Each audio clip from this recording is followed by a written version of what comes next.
piss off bloke in the range. Nah, it's not. I don't want to piss him off. Well, yeah, I do. I really want to piss him off because he just raves about Lee Enfeilds. Lee Enfeilds are just the best battle rifle of all time. They're the best rifle of all time. They're the fastest action of all time. They're rah rah rah rah rah rah rah rah rah. Lee Enfeilds are great. Lee Enfeilds are the best. Everybody loves Lee. I just want to show you, because I printed out a list of companies who are making Lee Enfield action rifles. Here it is. There you go. That's the list of companies making Lee Enfield action rifles. Zero. Nobody. There's a reason for that. Yeah. Which seems to escape the Lee Enfield, you know, I love that word, aficionado. The Lee Enfield aficionados. This list, right? It seems to escape the facts of this contained in this list. Seem to escape them. They live in this world of denial. All right, because as far as they're concerned, Lee Enfields are the best. Right? Yeah.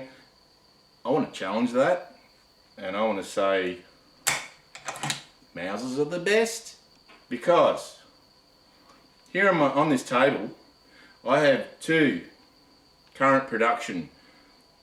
One is literally a Mauser 98 copy, and this one, the Rug, it's a Zastava, right, made by the Serbian State Arsenal, and this one, the Ruger 77,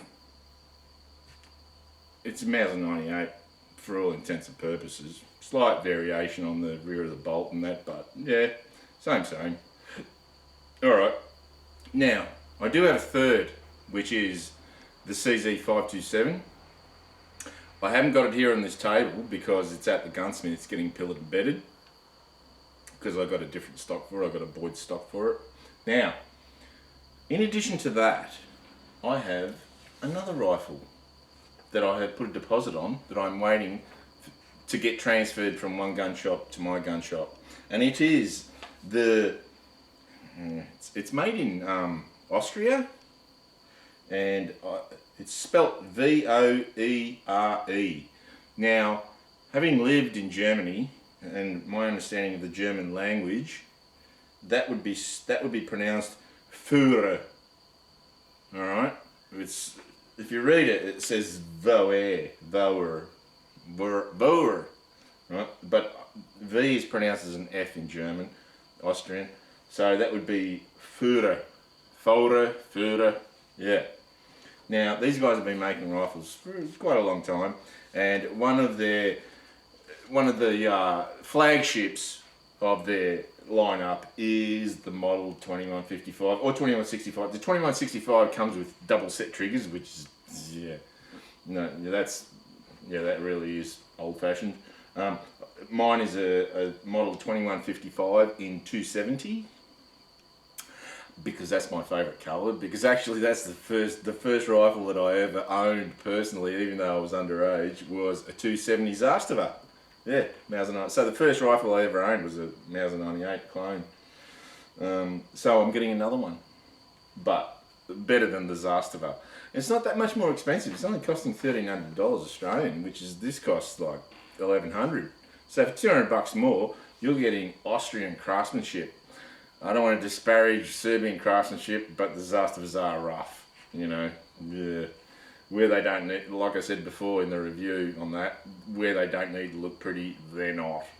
Whereas I'm expecting real Austrian craftsmanship from this. I'm not sure why you say to someone, oh, have you, the younger people anyway, have you heard of Voer or Führer? And they'll say, nah, what's that? Well, back in the day when I was a young man, these were very, very popular here in Australia. You know, the Mauser. Let's see what's it got. I'll take these things off. Oh, those bright lights. Let's see. It's got a Monte Carlo style stock. It's walnut. Top tang safety. Yeah, it's got a tang safety like the old Ruger 77s used to have. Nice. Love a tank safety. Let's see. It's got a clip magazine conversion kit as an option, which I wasn't aware of. Original two. Oh no, that's sorry. No, that's the 2165.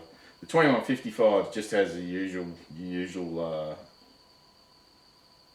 hand cocking on option, low wing type safety. So it's got a wing type safety, just like Mauser 98, original K98 safety. It's got the original K98 safety. Yeah, so it really is a K98. Original 2-stage trigger, direct trigger, shotgun type trigger, single set trigger, double set trigger, 2-stage trigger. I have no idea what trigger I've got. It'll just be I'm assuming it's a 2-stage trigger. Clip magazine conversion kit as an option, detachable sling swivels. So it comes with sling swivels, free floating barrel. It's got an express rear sight, as per most European hunting rifles, adjustable front sight. It's got iron sights. Hunting rifles should have iron sights.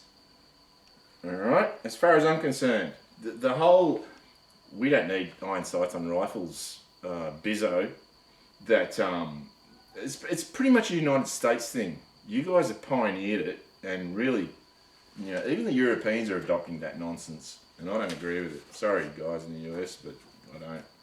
So let's see. Technical data, model 2155, walnuts. You can get a synthetic stock, a Hogue.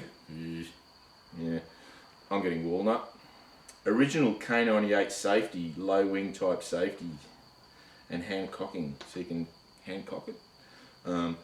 It's got the original K98 safety.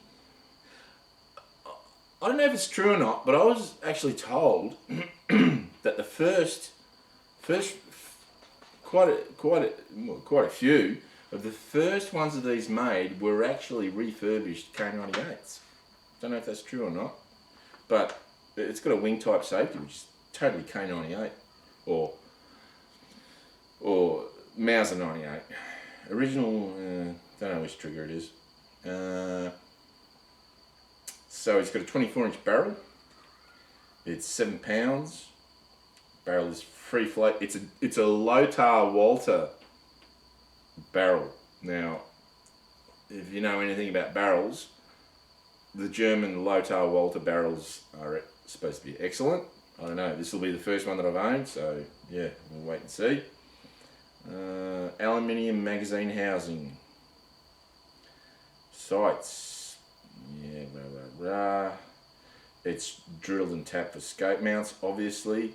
And the calibers that it's available in is 6.5 by 57, 7 by 64, 8 by 57, 9.3 by 62, 2506, 243, 270, which is what I'm getting, 308, 3006, 6.5 by 68, 7mm rim mag, 8 by 68, 300 Win mag, 9.3 by 64, 338 Win mag, 7mm Weatherby Magnum, and 257 Weatherby Magnum. So that's quite a list of calibers there. This is sort of their base model. They're sort of like their flagship that they really started with. They do have a switch. Actually, they got quite a few models now, but they do have a switch barrel, which is about, I think it costs about $2,200, $2,300. Switch barrels, having had a switch barrel rifle, they're a bit of a a novelty. So I didn't want that. I wanted the 270, the K98 270. Yeah. So when I get that, I'm going to have 4 Mausers, all right, and 0 Lee Enfields, because one of the problems with getting Lee Enfields, especially here in Australia, is they're totally flogged. Like, they've just been shot out.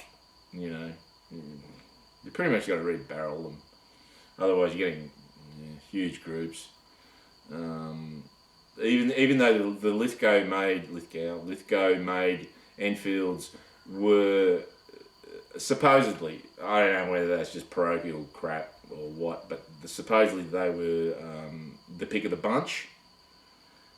Whether that's true or not, I don't know. I don't put much stock in that sort of, nationalistic nonsense. But at the end of the day, there are various. So I'm gonna have Mauser action rifles from 4 different manufacturers, which says a fair bit. Now this is not, 4 different manufacturers. Then there's all the other guys who are making Mauser actions. Today, right now, and compared to all the manufacturers making Lee Enfields. Check it out. Read them. All of them. Yeah, none. There's a reason for that. And, all the Lee Enfield, I'd love to have a Lee Enfield, but they're really, you know what? They've become ridiculously expensive here in Australia. And we made a shitload of them. And they're getting ridiculously expensive. And, I'm not a historical collector, so it doesn't really bug me. I'd love to have a nice old Lee Enfield, that could shoot decently, but the guys that own the ones that can still shoot, a decent group, they're not giving them up. The only ones that you're going to get on the market today are ones that have been sporterised, which is, personally, I think sporterised Lee Enfields are just butt ugly. Once you take all that wood off, they just look wrong. So I'd love to have an original with all the original wood, or even if I had one, I got one with wood that was damaged. It's not that hard. You can get the wood sets, the stock sets off Boyd's.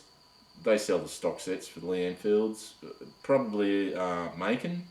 I think Macon Gun Stocks probably makes them for sure. So it wouldn't be that hard to replace the wood, but getting one. I don't buy rifles to stick them in a cabinet, to show to people and go, hey, look, I've got a Lee Enfield, I've got a Kar98, I've got a Mausers Nagant, I've got a whatever, well, God forbid if you could even get your hands on an Arasaka. They're like absolute hen's teeth. I have not seen an Arasaka for sale, Japanese Arasaka for sale, I don't know, for a very, very long time, because they were a Mauser. Guess what? They were a Mauser copy as well. But they were such a strong action. The Arasaka was such a strong action that after the Second World War, once people realised just what a quality action they were, made by Hauer, by the way. Well, most of them were made by Hauer. Yeah, there you go. They were such a strong action that people just refurbed them in and chambered them in, some crazy calibers. So there you go. There's another Mauser. So I just wanted to make this video just to piss bloke on the range off, and just, cause, I get on YouTube and it's some of the garbage that I see on there about how fantastic Lee Enfields are and were, and they're not that great. So I'd still love to have one, because I love guns, but at the end of the day,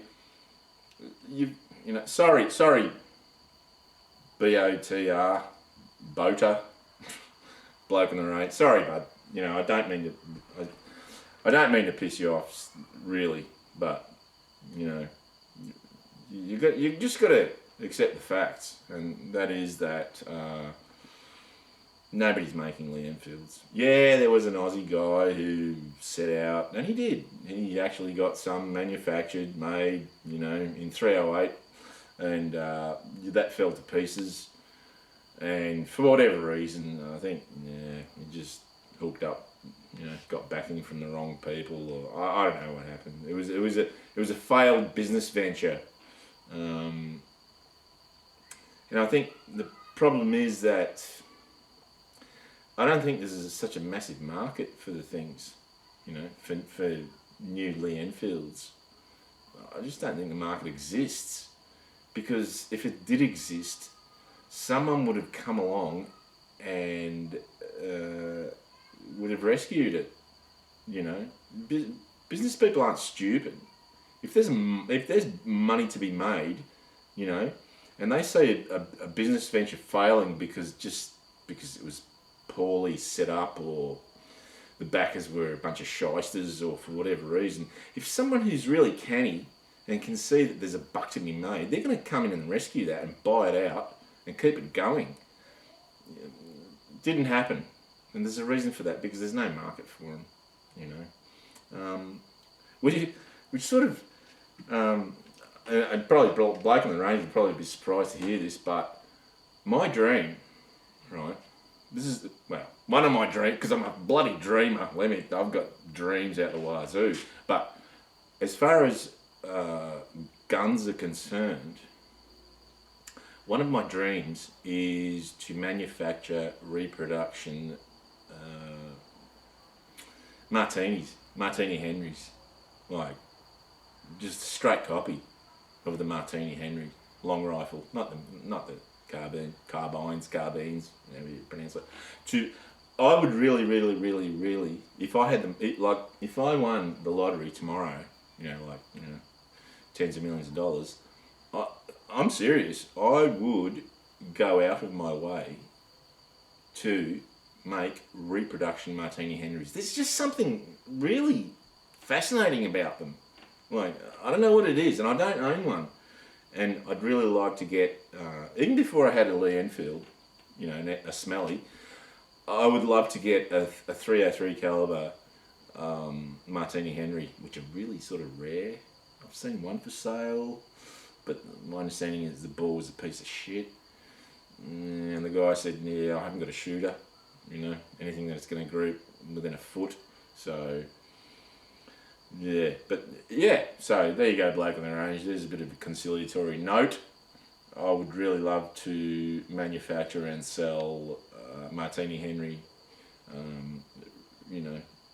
rifles in stainless, because I like stainless. I'd probably make some black rifles as well, but yeah, I'd like to make them in stainless. So anyway, I don't even know why I'm making this video. I just, something bit me, and I thought I'm just gonna, try and piss off Blake on the Range. But I don't want to piss him off. He's a nice guy, But realistically, the Lee Enfield lovers need to accept the fact that there's a reason why no one's making them. Yeah. So, but everyone's making Mausers, or a variation thereof. Paul Mauser, All hail Paul Mauser. Yeah. Sorry.